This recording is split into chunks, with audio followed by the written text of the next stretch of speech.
दोस्तों, अखिलेश यादव के पीडीए वाले फॉर्मूले ने पहले से ही बीजेपी की नींद उड़ा रखी है। 2 साल पहले यानी लोकसभा चुनाव से ठीक पहले जब पीडीए का फॉर्मूला वो लेकर आए थे तो भारतीय जनता पार्टी और खास तौर पर जो इनका बीजेपी आईटी सेल है वो खिल्ली उड़ा रहा था।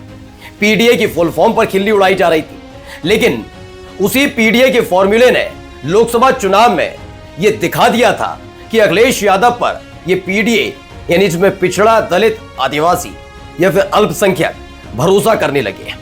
भारतीय जनता पार्टी को उस वक्त इस पीडीए की ताकत का पता चला, लेकिन अब उससे आगे बढ़कर एक और बड़ा कदम अखिलेश यादव ने उठाया है, जिसकी चर्चा समाजवादी पार्टी से ज्यादा बीजेपी के कैंप में हो रही है।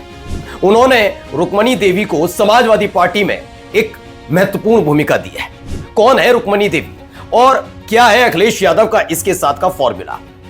क्योंकि अगर देखा जाए यूजीसी के मुद्दे पर 2 धड़े आपस में भिड़ चुके हैं। एक है वो धड़ा जो उसका विरोध कर रहा है यानी कि सवर्ण, जो बीजेपी का कोर वोट बैंक कहा जाता है, और एक वो धड़ा है जो है तो पिछड़ी जाति से आता है और यूजीसी का समर्थन कर रहा है, लेकिन फिर भी वो बीजेपी के प्रति आश्वस्त नहीं है। ऐसे पूरे मामले में रुक्मणी देवी की मौजूदगी, समाजवादी पार्टी में महत्वपूर्ण पद, रुक्मणी देवी का इतिहास या पारिवारिक बैकग्राउंड और उसके साथ उनकी जाति से लेकर वो कौन कौन से फॉर्मूले हैं जिसके तहत अखिलेश यादव का ये दाव बहुत मारक माना जा रहा है, वो भी 2027 के चुनाव से ठीक पहले आज आपको दिखाऊंगा। नमस्कार, मैं हूं प्रज्वल गौतम और आप देख रहे हैं खबर चौक। मानते हैं पहले ये कहते रहे कि अखिलेश यादव जो बोलते हैं, कहते हैं, उसका कोई इफेक्ट नहीं पड़ता, लेकिन अब बीजेपी अखिलेश यादव को बहुत ज्यादा सीरियसली लेती है। वो ये बात जानती है कि जिस सब लोकसभा चुनाव में सर्वाधिक सीटें जीतने का ख्वाब पालकर बैठे थे 400 पार का नारा, ये 400 पार के नारे पर तगड़ी जो चोट लगाई वो अखिलेश यादव के पीडीए वाले फॉर्मूले ने लगाई है। पीडीए का मैं आपको बता ही चुका हूं, लेकिन इससे आगे बढ़कर अब एक और कदम उठाया गया। दरअसल रुक्मणी देवी जो फूलन देवी की बहन है, उनको एक महत्वपूर्ण जिम्मेदारी समाजवादी पार्टी की तरफ से दी गई है। दरअसल समाजवादी पार्टी में उनको महिला सभा का अध्यक्ष बना दिया गया। रुक्मणी देवी की मौजूदगी, फूलन देवी की बहन होना, रुक्मणी देवी की मौजूदगी, उनकी जिस कास्ट से वो आती हैं, जिस समुदाय से वो ताल्लुक रखती हैं, उससे क्या रिलेशन है समाजवादी पार्टी का, ये तमाम चीजें आज आपको बताएंगे। दरअसल वो निषाद समाज से आती हैं।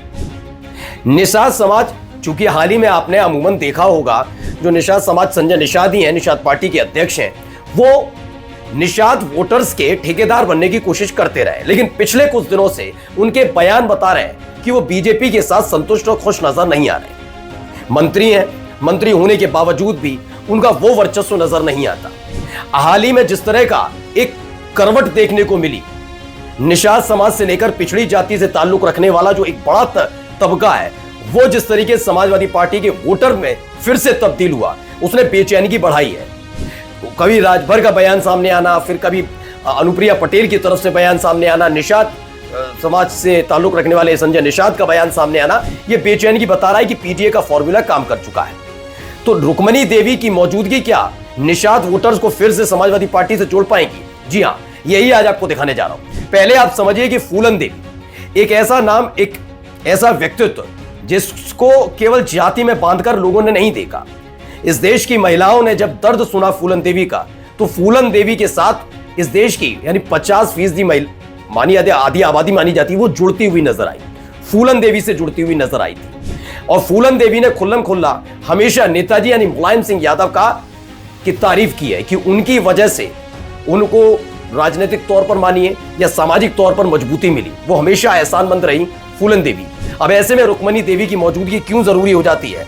तो सबसे पहले जिस समाज से वो ताल्लुक रखती हैं उसको समझिए।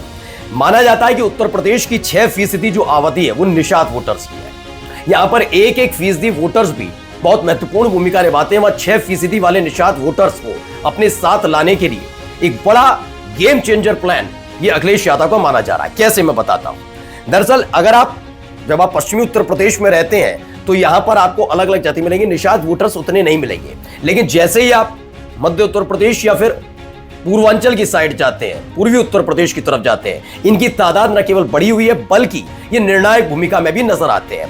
माना जाता है कि तकरीबन मध्य उत्तर प्रदेश, ठीक है ना, और एक है पूर्वांचल वहां की 18 जिले में ये निर्णायक भूमिका में रहते हैं। यानी निषाद वोटर्स का साथ होना आपकी ताकत का एक परिचायक होता है। तकरीबन 150 सीटें ऐसी हैं पूर्वांचल की और मध्य उत्तर प्रदेश की जहां पर इनकी ताकत इनकी आबादी के हिसाब से बहुत महत्वपूर्ण मानी जाती है। अब चूंकि मैं बार बार निषाद समाज की बात कर रहा हूं, चूंकि फूलन देवी का जिक्र जब होता है तो फूलन देवी को लेकर उनके समाज के लोग बहुत भावुक भी नजर आते हैं। जब याद होगा फूलन देवी वाला पूरा मसला निकलकर सामने आया था, तमाम चीजें हुई थी, तब जो मुलायम सिंह यादव थे उनकी जब पहली बार सरकार बनी थी, याद होगा कि समाजवादी पार्टी 1992 में बनती है और उसके बाद बाबरी मस्जिद विध्वंस वाला मामला हुआ था, उत्तर प्रदेश में रख जाता है आपातकाल। फिर 1994 में मुलायम सिंह यादव की सरकार आती है। इस दौरान उन्होंने फूलन देवी पर लगे सभी मुकदमे वापस लिए थे। नेताजी ने ये मुकदमे वापस लिए थे। यही नहीं, उन्हें जेल से रिहा करवाया था और 1996 में 1996 में उन्हें मिर्जापुर से टिकट भी दिया था, जहां से वो चुनाव भी लड़ी थी, लोकसभा का चुनाव लड़ी थी, ठीक है ना, और 2 बार सांसद चुनी गई। फूलन देवी हमेशा मुलायम सिंह यादव का न केवल सम्मान करती रही बल्कि उनकी तारीफ हमेशा करती रही। और निषाद समाज फूलन देवी को एक बड़ी शख्सियत के तौर पर मानता भी है, क्योंकि जो बात आती है पुरानी चीजों में कि अत्याचार हुआ, तमाम चीजें किसने किस पर अत्याचार किया, तो उसकी एक कहानी फूलन देवी से जुड़ी हुई है। ऐसे में निषाद वोटर बहुत ज्यादा क्लोज, जितना मैं खुल के कह रहा हूं संजय निषाद से इतना क्लोज नजर नहीं आएगा। उनको लगता है बीजेपी को कि संजय निषाद की मौजूदगी की वजह से निषाद वोटर उनके साथ है, ऐसा नहीं है। अगर फूलन देवी का जिक्र होता है तो फूलन देवी के प्रति निषाद वोटर्स में सबसे ज्यादा भावनात्मक रिश्ता जुड़ा हुआ है। तो एक फूलन देवी की बहन का कोई बड़ी जिम्मेदारी देना उन 150 सीटों पर बड़ा प्रभाव डालने का काम करेगी। अब इस पूरे मसले को लेकर बीजेपी बहुत सक्रिय भूमिका में नजर आ रही है, क्योंकि यही बीजेपी थी जो पीडीए का मजाक उड़ाया करती थी एक लंबे अरसे तक, लेकिन लोकसभा चुनाव के बाद वो पीडीए को लेकर डरी सहमी सी नजर आती है। ऐसे में अगर निषाद वोटर, अभी 1 साल तकरीबन बचा है, बस 1 साल ही बचा है उत्तर प्रदेश के विधानसभा चुनाव में, वहां अगर निषाद वोटर्स टूटकर फिर से समाजवादी पार्टी के साथ जाते हैं तो 1994 वाला जो जब समाजवादी पार्टी का गठन हुआ था उसके बाद वाली लहर बनती हुई नजर आ सकती है। दूसरा क्या है, मैंने बताया कि आधी आबादी वाला मसला, आधी आबादी वाला मसले पर यह सबसे ज्यादा जरूरी होता है कि आप कैसे फैसले ले रहे हैं। फूलन देवी का पृष्ठभूमि जहां खड़ी नजर आती है उससे महिलाएं भी फूलन देवी के प्रति भावनात्मक तौर पर रिश्ता रखती हैं। एक ये बड़ा इफेक्ट बनता हुआ नजर आएगा, क्योंकि जब जब हम पीडीए का जिक्र करते हैं तो अखिलेश यादव पीडीए को कहते हैं पिछड़ा दलित, आदिवासी भी कहा, पिछड़ा दलित अल्पसंख्यक भी कहा, पी से पत्रकार भी बताया, ए से आधी आबादी भी बताया, ये कई बार कह चुके हैं। अब क्या आधी आबादी वाला मसला ये रुक्मणी देवी को समाजवादी पार्टी में मिली इतनी बड़ी जिम्मेदारी के तहत खिंचता नजर आएगा? ये तो वैसे आने वाला वक्त बताएगा, लेकिन खबर ये है कि इस फैसले के बाद भारतीय जनता पार्टी में खोजबीन शुरू हुई है कि इसकी काट लाएं तो क्या। पहले से ही पीडीए की वजह से हलकान थे, अब देखिए रुक्मणी देवी की मौजूदगी बड़ी परेशानी में डाल चुकी है बीजेपी को। नमस्कार। New public inter college Lucknow, admission open. For more information call 0522 282232 और 7755 089585।